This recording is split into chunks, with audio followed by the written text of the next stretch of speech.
സാമുവേലിൻ്റെ രണ്ടാം പുസ്തകം 7-ാം അധ്യായം 18 മുതൽ 19 വരെയും 24 മുതൽ 29 വരെയുമുള്ള വാക്യങ്ങൾ.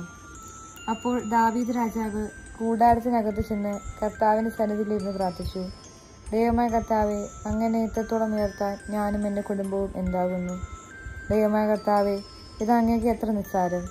വരുവാനുള്ള ദീർഘകാലത്തേക്ക് അങ്ങയുടെ ദാസൻ്റെ കുടുംബത്തിൻ്റെ വിദൂരഭാവിയെക്കുറിച്ചും വരും തലമുറകളെക്കുറിച്ചും അങ്ങ് അരുളി ചെയ്തിരിക്കുന്നുവല്ലോ. ഇസ്രായേൽ എന്നേക്കും അങ്ങയുടെ ജനമായിരിക്കേണ്ടതിന് അവരെ അങ്ങ് സ്ഥിരപ്പെടുത്തി. കർത്താവെ, അങ്ങ് അവർക്ക് ദൈവമായി തീർന്നു. ദൈവമായ കർത്താവെ, അങ്ങയുടെ ദാസരോടും കുടുംബത്തോടും അരുളി ചെയ്തിരിക്കുന്ന വചനം എന്നേക്കും സ്ഥിരപ്പെടുത്തി അങ്ങയുടെ വാക്ക് നിവർത്തിക്കണമേ.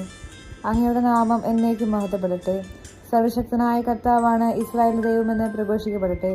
അങ്ങയുടെ ദാസനായ ദാവീദിന്റെ കുടുംബം അങ്ങയുടെ മുൻപിൽ സുസ്ഥിരമാകട്ടെ. സർവശക്തനായ കർത്താവെ, ഇസ്രായേലിന്റെ ദൈവമേ, ഞാൻ നിന്റെ വംശം ഉറപ്പിക്കും എന്ന് പറഞ്ഞ് അങ്ങയുടെ ദാസന് ഇത് വെളിപ്പെടുത്തിയിരിക്കുന്നുവല്ലോ.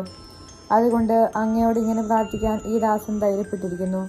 ദൈവമായ കർത്താവെ, അങ്ങ് തന്നെ ദൈവം, അങ്ങയുടെ വചനം സത്യം. ഈ നല്ല കാര്യം അടിയനോട് അങ്ങ് വാഗ്ദാനം ചെയ്തിരിക്കുന്നുവല്ലോ. അടിയന്റെ കുടുംബം അങ്ങയുടെ മുൻപിൽ നിന്ന് ഒരിക്കലും മാറിപ്പോകാതിരിക്കേണ്ടതിന് അതിനെ അനുഗ്രഹിക്കാൻ തിരുവുളമാക്കണമേ. ദൈവമായ കർത്താവെ, അങ്ങ് വാഗ്ദാനം ചെയ്തിരിക്കുന്നു. അവിടുത്തെ അനുഗ്രഹത്താൽ അടിയന്റെ കുടുംബം എന്നേക്കും അനുഗ്രഹമാകും.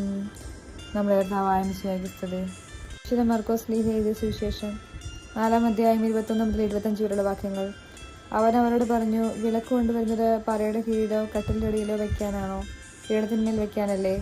വെളിപ്പെടുത്തപ്പെടാതെ മറിഞ്ഞിരിക്കുന്നതൊന്നുമില്ല, വിളിച്ചിട്ട് വരാതെ രഹസ്യമായിരിക്കുന്നതുമൊന്നുമില്ല.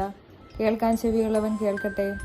അവൻ പറഞ്ഞു, നിങ്ങൾ ശ്രദ്ധിച്ചു കേൾക്കുവിൻ. നിങ്ങൾ അളക്കുന്ന അളവിൽ തന്നെ നിങ്ങൾക്കും അളന്നു കിട്ടും, കൂടുതലും ലഭിക്കും. ഉള്ളവന് നൽകപ്പെടും, ഇല്ലാത്തവരിൽ നിന്ന് ഉള്ളതുപോലും എടുക്കപ്പെടും. നമ്മുടെ കർത്താവായ മിശിഹായ്ക്ക് സ്തുതി.